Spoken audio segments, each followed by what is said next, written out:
Hi, I am Chad Anderson of Filmmaker U, filling in for Gordon Burkell. At Filmmaker U, we create courses for film professionals to deepen and diversify their skill set. You can learn more on filmmakeru.com or follow us on Instagram at filmmaker_u. Every week, we interview a film professional, and this week, we are pleased to be joined by sound designer Kate Finan from Boombox Post, whose work includes episodes of The Invincibles, Baby Shark's Big Movie, Captain Underpants, Teenage Mutant Ninja Turtles, and Diary of a Wimpy Kid, Cabin Fever. Welcome to the show, Kate. I Thank you first very wanted to much. thank you very much for being here. I'm really excited about this interview. There's a whole bunch of things that I've watched with my children in your work. I first want to ask you how you got started. I'm really curious about how I teach normally, and so I work with people who are students who aspire to be music producers or music engineers and getting that. And there's such a wide world of getting involved in audio, post and audio engineering. How did you direct yourself towards this avenue? So that's actually funny you say that because I majored in sound recording technology at DePaul University within their School of Music. So I actually majored in music engineering and mixing. Um, and I did a few internships and did a little bit of work and I liked it, but I'm a clarinet player. I'm not a rock musician. And so if you want to Mhm. work in the music industry, you're going to work in popular music for the most part rather than classical. And so it just wasn't really something that sparked a ton of joy for me. Um, and so I we did a short unit in school on post-production sound, and it was just sort of meant to like whet our palate. And it's basically you use all the same technical skills, the same software and everything, but it's a totally different outcome of telling a story, right? And I just fell in love with the idea of that. So I did an internship in post production for commercials since I was in Chicago, and I really enjoyed it. But I knew I wanted to do longer form things that were more storytelling, and so I moved out to Los Angeles and I got a job at a small boutique place that did sound design for animation exclusively, and that's actually where I met my business partner, Jeff Shiffman. He was also there as working as a sound effects editor. And we were both there for about 5 years. That company got bought by Warner Brothers. And we then moved over to Warner Brothers and became supervising sound editors there for animation. And after about 5 years there, we decided to leave and start our own company and become a boutique studio again. I got into sound designing at a point when things were just developing. I was really fascinated by the idea that dialogue, effects, and music were all components of the soundtrack to a film, which had never occurred to me before. What gets me excited is coming up with sound ideas that do match picture, but also is not just the equivalent of what you're seeing on screen. I'm Eugene Garrity, and this is my course on sound design.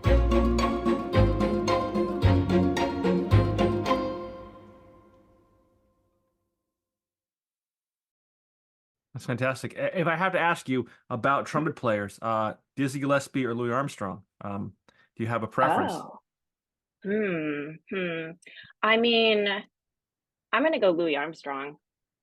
Okay, Yeah. okay, okay. I'm with you. I'm with you. Dizzy is fantastic, but I'm gonna go Louis Armstrong every time. Yeah, I mean, they both definitely have their own skill set, but yeah. All right, fantastic. I want to ask you about because it's always confusing for me the process, the timeline of making content like this. It comes from the animators. They have some kind of drawn or 3D animation or computer animation that they have given to you. At what point between you and music and something else, how does that whole process work? Because there's a lot of like exchanging back and forth that I find in terms of doing it. Yeah. So it's actually kind of interesting because it is a very different process, start to finish than live action. So if you kind of take it back to how things get started, they're scripted first, and then they'll actually record the voice talent first. And so there's no animation when they record the dialogue, right? Fair. And that is cut into a radio play usually. So that's just the dialogue by itself. And it plays like an old fashioned radio story would, right? Back before TV. And so they make sure there's room for sound effects, but there are no sound effects yet. And they want to make sure that it really plays. Then an animatic editor on the picture editorial side will take storyboard panels and they'll time it to the radio play, and they ship that overseas, and that's what gets animated to. And then like 6 months later, so basically a year from the dialogue recording process to when it comes back from overseas happens, it comes back, a picture editor in post-production will lock the picture here, and at that point in time, the locked picture and the locked audio will come to us for post-production sound. Then we usually sit down and we'll have a spotting session with the filmmakers, the TV makers, and we'll watch the episode together and talk about what do they want in specific areas, but also what's the overall picture for the sound. Our team takes about 2 weeks or so. And at that point in time, they're working on little picture tweaks called retakes, where they call little things that might be technical problems or maybe hookup issues that they didn't notice before. And then we'll preview all of our work and it'll get approved. We'll do some tiny little tweaks on our end. And then the final picture will come in for the re-recording mix, which is when the music, so in tandem, the music is also being composed during that same window. Usually we get about 2 weeks to do our part of the sound design job. And the music will get a similar window for an episode of like half an hour television. And then it all comes together for the mix. So the dialogue, the sound effects, the Foley that we create, plus the music from the composer. And then we put it all together, balance it, make sure that it sounds realistic. I tend to find on the rare occasions I've done sound design work or sound effects work. I used to do sound effects work for web animation. I had a habit of doing too much, throwing too much sound in there, and then always having to pull back and being like, okay, I've saturated this with every sound effect I can think of possibly having, and then coming back from there. Is that something that you deal with, or do you do kind of a lighter hand on that, or what is your approach? You know, we do cover everything. So we kind of have this rule of like, if they bothered to animate it, we cover it in editorial. And so but we don't use it all in the mix. So that's a lot of what the mix process is kind of like weeding through all of the audio elements where the music has covered, especially in animation, there's often like 22 minutes of music for a 22-minute show. And then there's like all this really fleshed out sound design. So the Foley is there every last little step, every time somebody grabs something or pats their body, that these beautiful ambiences of birds and wind and everything. And so when everybody's done this really thorough job, it becomes difficult to focus if you actually played everything. And so during the mix process, and I work now as a re-recording mixer mostly, as well as a supervising sound editor, but my job is really I think of it from a music perspective of sort of being the conductor, right? So everybody's playing their parts and they're all beautiful, but you don't need to hear them all at the same volume the whole time, right? And so I'm like cueing, this guy, come up here. And it's all about like, I'm always asking myself in this particular shot, what's important, what's telling the story, what's moving us forward. And then also in the scene too, so that we don't get lost in the weeds with all the sound. Yeah, it wants to be, you don't want to be overwhelming, with all the sounds, and you want it. Yeah, it's such a delicate balance.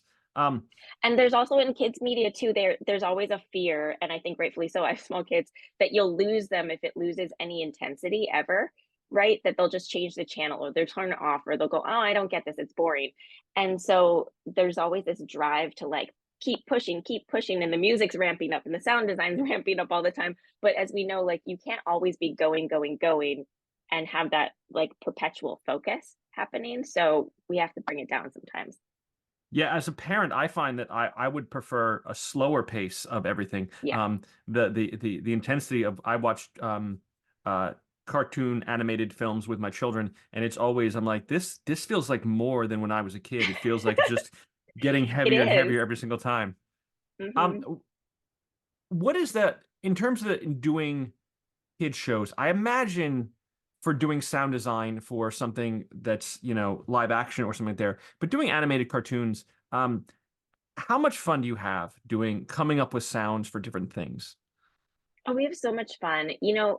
What you don't think about is that in live action, there's obviously the sound from the set is being captured, but it's also really rooted in the real world, right? So, and especially in television or most films, there's not the budget for these giant like VFX things to happen that are outside of reality, right? But in animation, you can create a show from the ground up about anything. You know, it could be about, it's just as, it doesn't cost like way more money to do something that's in space all of the time, right? Or like on an alien planet where the creatures are these gigantic monsters and just have them in every episode, versus in live action, that would be like budget prohibitive probably for most properties.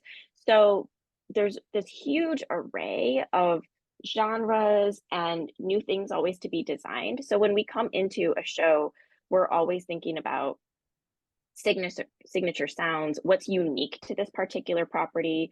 um you know, we just finished up a series called Fright Crew, that was like a monster of the week show.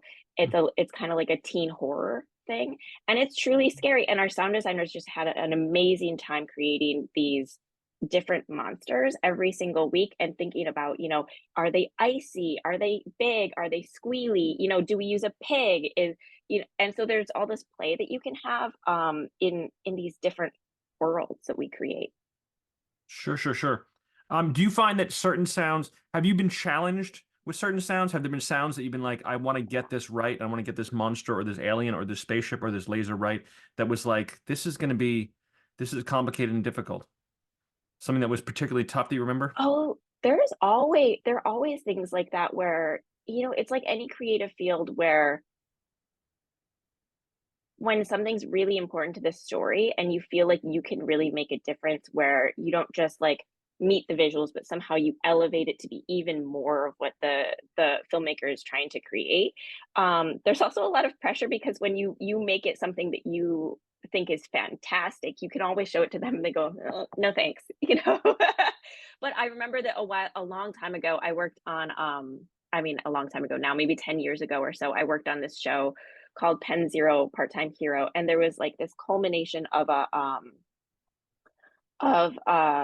like the finale episode where they just opened all these portals everywhere and they were going into different dimensions, and it was this sound that was going to happen like 30 times in the episode, and it looked so cool, and they got this animation to make these big like swirling black holes that looked like little tornadoes that they would dive into.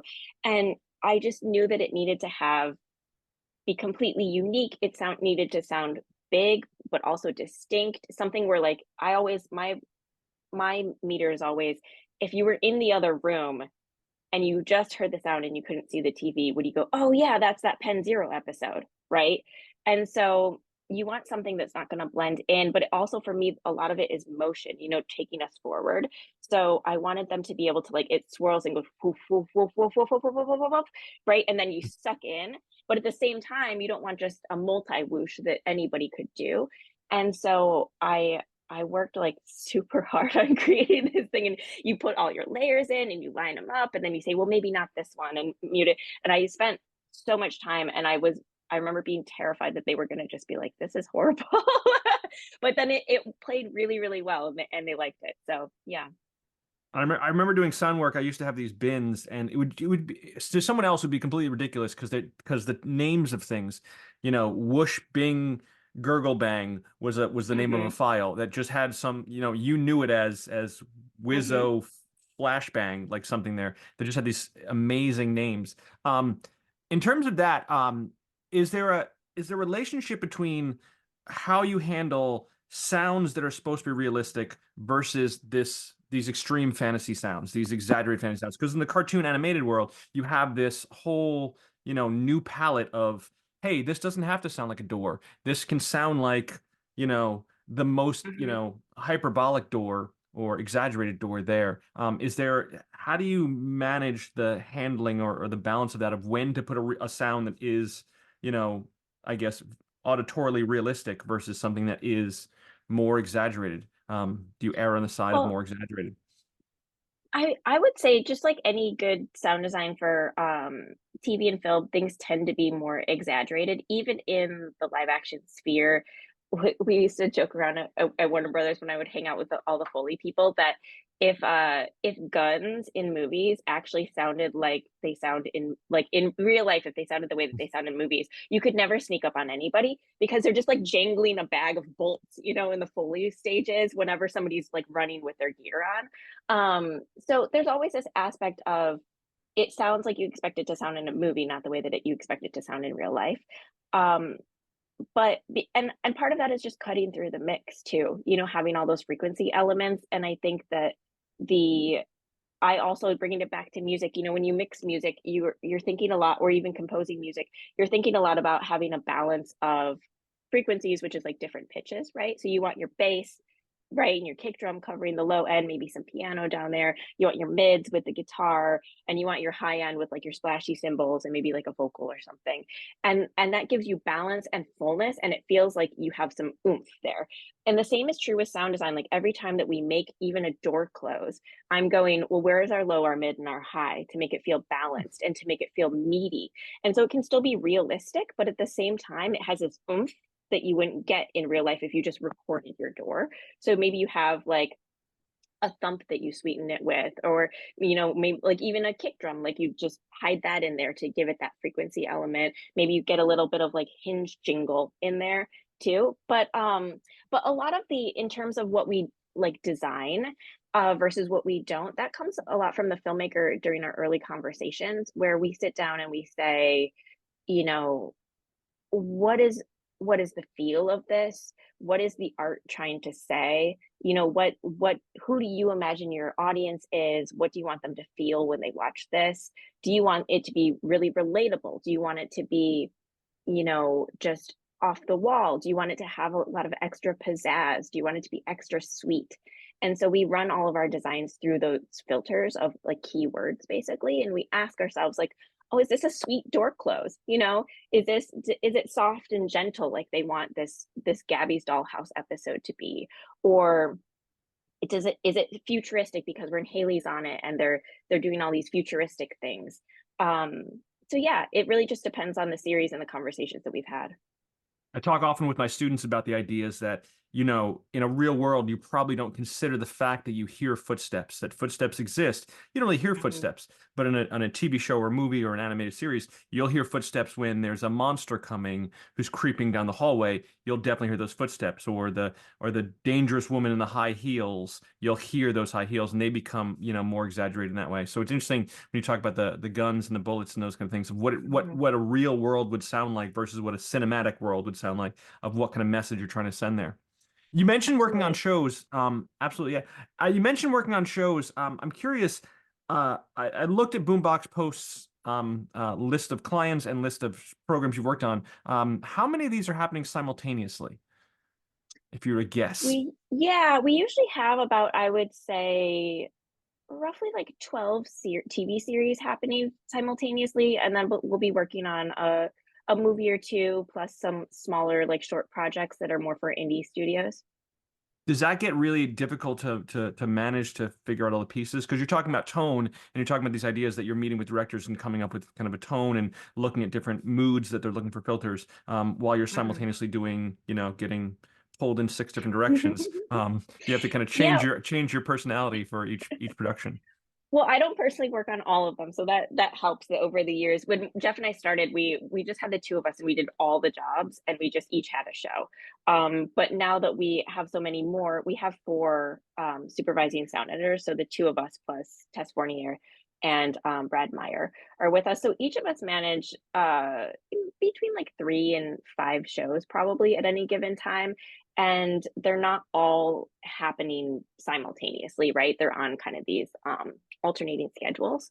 And then we also, and each show has a dedicated team. So, and that'll happen for the run of it. So the supervisor will be the one who's directly interfacing with the clients and kind of giving it the overall tone.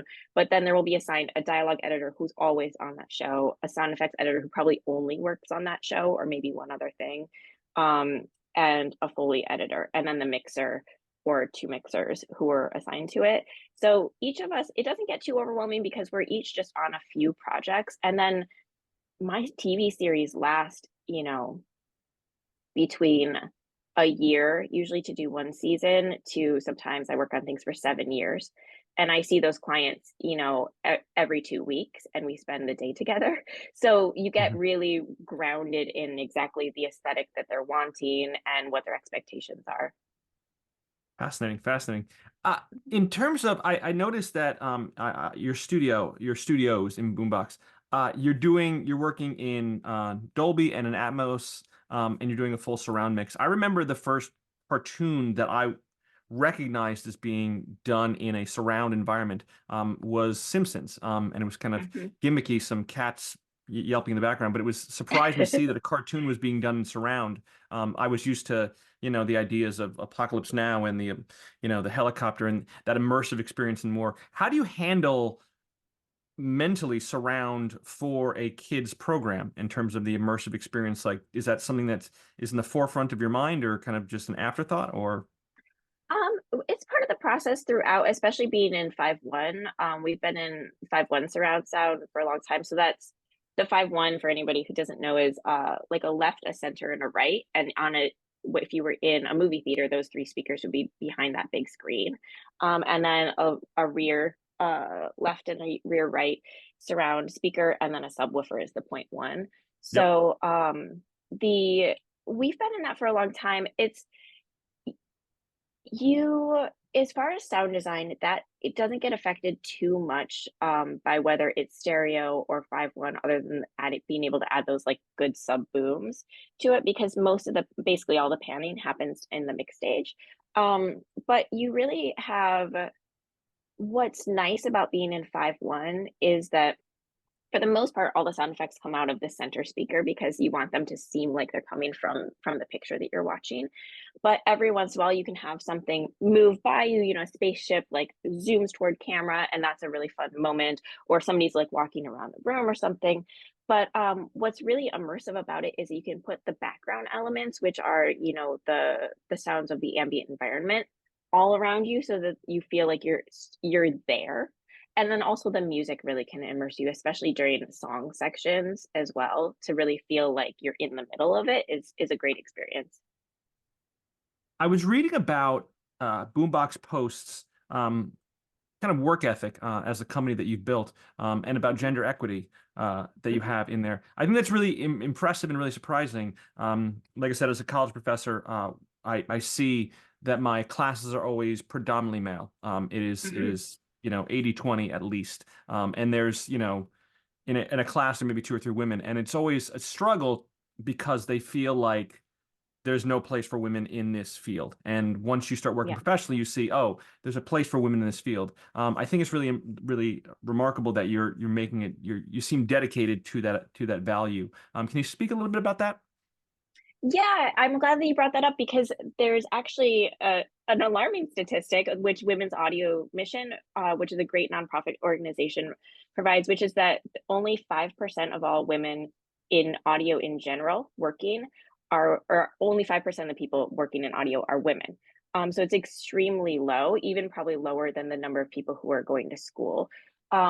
I do see, since we're in post production, we get people both from degrees like mine, where you come from a music engineering background, and we also get people who went to film school too. And so there are a lot more women going to film school and coming to sound from that side of things than your music background, because those tend to be largely guitar players and drummers. I feel like, at least in my class. Um, but yeah, so there are women out there trying to get these jobs now, and it's hard to see yourself in a role where no one else is represented yet, right? So we just believed, though, at Boombox, that I spent a lot of time being part of that 5% statistic, where I would be the only person in the room, the only person at the company. And it goes for clients too, when you get to the higher end of filmmakers as well, and um, TV makers, the decision makers, the EPs, they're up until pretty recently, all of my clients were men as well. So that it becomes a little bit difficult. And so Jeff and I, when we were talking about starting our own business, one of the things we kind of put on the table, like, here are the things that the reasons why we would want to do this, right? If we're going to do it, why are we doing it? And how do we make this the place that we want to work? And for me, it was, I really would like to have a 50-50 workplace. And we have been able to achieve it from day one. Obviously, it was easy when it was me and Jeff and it was 50-50. Sure. But we've maintained that. And we do it largely through, we kind of went through all the feedback that we got from the upper levels of our previous jobs, of why there weren't any women when we would ask. And it was largely, they're not applying for the jobs, or especially at the higher levels, that there's no one qualified who's a woman who's applying, who has the background that they would have to do, diversity hires basically in order Hmm. to put that into place. And nobody wanted to do that because they want to maintain the quality. And I think that that comes from a good place of them saying that they're interested.